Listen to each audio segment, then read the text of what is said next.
started out as a 88 Ford Ranger that I found in some guy's front yard in East County. Nice styling cues of like a throwback rain gutter Ford Ranger. I stopped by, saw him out in his front yard, and got it for $100.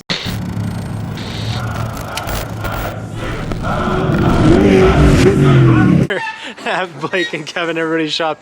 We're gonna check out Garrett's really rad rain guttered Ford Ranger that he's been cranking on and working on when he has time, and have him explain some ins and outs of this thing. But as most of us are, we're all suckers for rain gutter Ford Ranger, so I'm really excited to talk about this one. So let's check it out.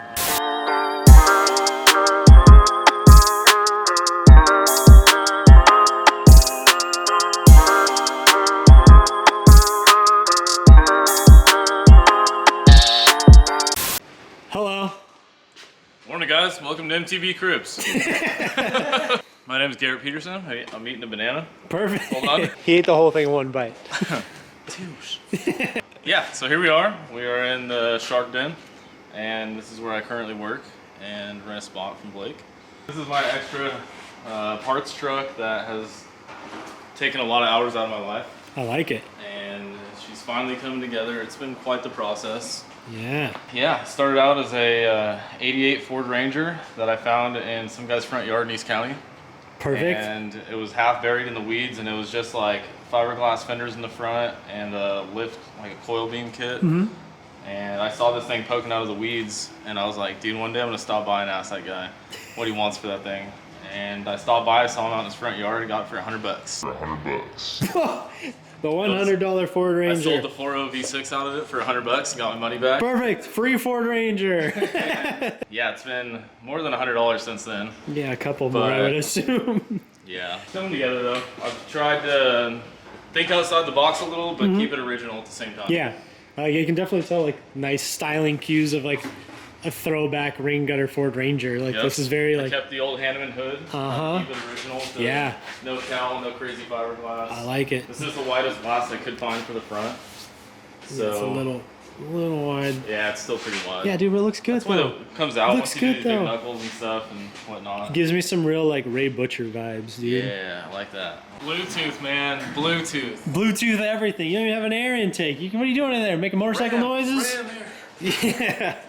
Right on. Yeah, just on my way, man. Just making sure I'm comfy. Yeah, that's it. What do you sit on a milk crate in there? Nothing, dude. No. Just straight chilling. I like it. So you've built this whole thing yourself, correct? From the ground up. Ground up, 100%. Talk to me about. So actually, it's a funny story. This has been built 3 times. I originally built it and was like, I'm gonna keep it super simple, like short core status, and it had like a single spare in the back and super simple tube work and A-arms on it. Oh. I put A-arms on this thing first. And that was silly because it was like a morphed up kit that I had some extra arms laying around and made a little subframe for it and whatnot. And that just escalated into like putting the motor way back in the cab, and it was just all funky. So like 4 years after I did that, this thing sat in my buddy's yard. I pulled it out of the weeds again and decided to cut the front off and put a new frame back on. Oh boy. And put I-beams back on it. Oh boy. Yeah, it was weird. Oh boy, this poor truck's been through it. And then I cut the roll cage out that I originally built. The second roll cage, the second back half. Ay. Third set of links on it. Look at these doors. It's open good. Not bad. Nice. Very nice. Nice and sturdy. Yeah, it's just going to be a 2-seater. The motor's still way back. So yeah, well that's all right though. Comforts are still as big as they can be for what it is. Well, that's the thing though with these Rangers, you get the motor back and they actually start handling them proper. They're not nose diving all over the place. Yep. Thing's cool. Did you make this dashboard and everything too? I did make the dashboard. Cool. Kind of like newbie aluminum guy still, but having fun playing with it. It looks good. I like it a lot. Nice little bead rolls in here and all that. Yeah. This thing's bitching. That's something I am not a big aluminum guy. I hate doing aluminum work. I've been actually liking it a lot. There's my seats right here that are gonna go in it someday. And some harnesses and whatnot. That's cool. So you've just been collecting parts and pieces and over time. This is like the extra parts truck. Like everything that comes out of someone else's truck that they don't want anymore. Like they'll give you $5 for that, but I get it for like 100. But still. Yeah. Perfect. I like it. Yeah, it's working good. And then I got this cool little trunk setup back here because everyone puts the cell in the back for like weight distribution and whatnot. But for me, it's just a weekend truck and it's gonna handle just fine. Work in progress. Oh, it's perfect. Oh, nice. You did all this aluminum too, yeah? Yes, sir. Very nice. Yes, sir. Very nice. This is gonna be for the tent and all the camping gear and hanging out gear. Cool. Basically. Cool. I like it. Nice 9-inch in it. Yeah, it's a basic Econoline out of a junkyard, you know, Econoline housing out of a van. Yeah. And then just put a truss on it and did some bumps on pads and tabs and whatnot. Perfect. See, that's the thing. Like, a lot of people these days get like super caught up in like building these big, gnarly, wild Rangers, but like they forget that you're totally okay with doing like a Ford 9-inch. Yeah, and especially with like minimal horsepower and you don't have your foot in the floor all the time, you can get away with it for what you do. Exactly. I mean, like, there's nothing wrong with building big, wild, nasty trucks and all that, but like you can also go to the desert for a fraction of the price and have just as much fun. It's something like I talk about a lot is like, don't miss desert trips, don't miss having fun with your friends. Yep. And this is like a perfect example. Like, okay, you could have waited another couple months, saved your money, built a floater, but you wouldn't be this far along. Yep. And that is in the future, obviously. Yeah, that's a goal, you know. But for now, this is going to be just fine. They just need to be like, they're always, and that's the thing about off-road stuff is that it's like always evolving. Like you're always changing. There's new like technology. There's new this. There's new that. And then like guys like us, like we can fabricate the stuff ourselves. So it's like it's not that big a deal to make a big change like that. So, but yeah, I love this. This Ranger like encapsulates like every idea that I have. Like when I tell people like just build something and go have fun. You don't need brand new shit. You don't need everything. Just make it work with what you got. Definitely. Super so cool. I got the RCI fuel cell. It's pretty much a budget build. So you can see this is like a $350 fuel cell. Perfect. Yeah. Nothing wild. It's like same thing as Jasmine knockoff version. Yeah. Just pretty much handmade everything I could for the most part. This is cool. I like to hold down all this stuff. It's really nice. Really good. Yeah. Tie rods for adjustment. Yeah. Nut on it. Yeah. It's a little shit. Yeah. Cool bolts on the bump stops. Yeah, these are actually like 2.0 shocks. Caps that I put on a bump stop to have this cool little bolt design like everyone's doing. Just trying to make it work, man. Trying to be like the cool guys. Yeah, no, this is good. I like this little actuator over here in the light bar. Ooh. And I actually had this little actuator off my seat mounts originally. Okay. And then I was like, I'm gonna put it in the light rack, and I tried to mount it up here, but it's too short, so I had to make this cool little arm that is like a 2-to-1. Snowballed into some huge project. Like 5 days later, I was like, that works now. Cool, now the light rack tilts up and down. Perfect. It's funny how that stuff works. Yeah, oh yeah. This is good. No, I love this. Got the OG Robbie Gordon wheels, of course. Come on. I like it. Gotta have all those. I like it. I'm gonna go get those powder coated something nice. Yeah. One of these days, refurbish them a little bit. Yeah. Freshen them up, sauce them up. Yep. I like it. These coilovers are gonna be nice and sturdy, looking good. I actually have all the shocks for it, but I have them off right now for cycling for the driveline that I just got. Sure. And yeah, that's like the rear's pretty much wrapped up, other than put the driveline and the shocks in and bleed the brakes and whatnot. Nice. Yeah. Nice. Maybe add some fans. Oh yeah. That's good. Yeah.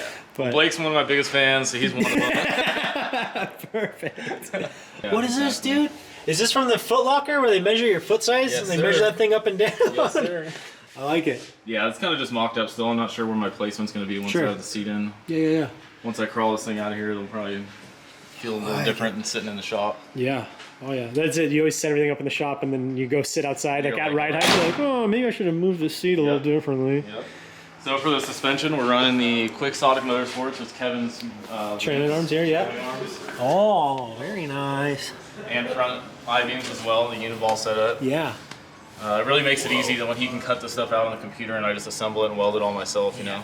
It really goes a lot quicker than me hand fabbing it all myself. Yeah, yes. It's kind of wild. Like that's some part we're talking about. Like technology comes so far that you don't have to like cut everything out with a cutoff wheel anymore. Back in those days were the worst.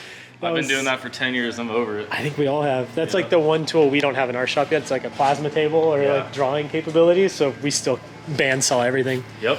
I mean, I'm still a fan of that for sure, but the thumbs get a little sore after a while. I get burned out on it real fast. But these beams are quite something, I'll tell you what. Well, there's like the uniball on the bottom and the heim joint at the top. Yep. These and are you nice. notice the radius arms are mounted in the center. Yeah. Helps with the caster swang on it. Helps with the caster change, and it just X's up, braces up the chassis. Yeah, it makes it nice and strong. strong. Got a little out of hand with the cross member under there, but... Oh, rowdy, let's take a look. Oh, yeah, that's good though. Yeah, super sturdy. Yeah, this thing's really bitching. I'm juiced on this. Yeah, I went to Wanco and had them get me a brand new Turbo 400 trans. Ooh, fancy stuff. Very nice. Then what are you doing for an engine? The motor is a 5.3 liter out of 2002 Silverado that I pulled out. Dang, man. I called Texas Speed and had them give me all the best of the best for the cam and the springs and push rods and all that, and I did it all myself. Nice. That's fun. You know, like I built, I think, three three 5.3 liters for my Ranger when we were racing with the V8 back in the day, and we did the same thing. The Texas Speed, like camshaft, push rods, valve springs, and those motors, like I never had issues with them. I literally sold all of them, but they were still running. I never had big. I'm big just issues. going for like reliability, honestly. It's not going to be a big horsepower. And it's going to be plenty fast in this little truck. Yeah, it's just a cruiser. I love this. This thing's great. Plenty fast. Super bitchin'. Trying to keep it simple, but simple doesn't always work. You're like, I just want to have it super minimal, and the next thing you know, you're like, throwing parts over your head. That's kind of part of it. I think we all like, as like fabricators and truck builders, it just we see things like this needs to be like this to be just right. This needs to be this way to be proper. And, and it snowballs into some wild stuff sometimes. So yeah, we're about 2 weeks out. I'm gonna have my buddy Troy here. He's gonna be doing the wiring on it. Okay. And I'm gonna plumb the rest of the power steering and the motor, like fuel lines. And then we should be firing this thing up pretty soon. I like it. Firing it up. Very excited. Valence looks good. Bumper looks good. It's all period correct, dude. Yeah. Light rack behind the cab. I'm a big Still fan gotta of do that. obviously some trimming and whatnot. This Alright, come on. Work in progress. No, let's leave that there, dude. Cuts down on air. I'm still deciding if I want to run. Pushes the air around. Take it out. Still deciding on what I want to do for headlights. Obviously, the factory ones are clean and it keeps it OG, but I also kind of want to run like a Baja design light or two in there, and then just make like a bezel. Could be cool. Absolutely. Like that. So it's a little stockish, but still aftermarket. I dig these front fenders. These are super cool. They look good on the truck. This is good. This is a good truck. You've done a really good job. Thank you. Like 2 or 3 weeks out, when it hits dirt, it's going to look a little different though. It's going to have a paint job and it's going to have panel work on the front. Nice. And whatnot. It's going in for paint after wiring, so. Nice. Windshield's going to go back in. Good work. Good work. Anything else you want to talk about? Anything else you want to tell the people while you have their attention? Never give up. Never give up. Yeah, this perfect. I've been dragging this truck around for 6 years. Yeah, there you go. Yep. So, and I could have definitely sold it a couple times. I contemplated it, but you know what? Never give up. No. Just keep working forward. That's the thing. Keep pushing forward. One thing a day, like you guys say too. I've heard you guys say that multiple times. Oh yeah. And just don't give up. Just keep going. That's the thing, you know, like a lot of guys, you know, you watch the internet and you see all that stuff and people think this stuff happens overnight. Oh, no. Absolutely does not happen overnight. This truck has many hours and beers in it. Oh, yes, absolutely. So, well, good job. I like it. I love it. Thanks, buddy. I love rain gutters. I can't wait to see this thing done and hit some more jumps and bumps and do some cool stuff with it. I can't wait to be out there playing with you guys again, dude. It's been years. Yeah, I love it. All right, cool. Well, good job. Good work. See you next time.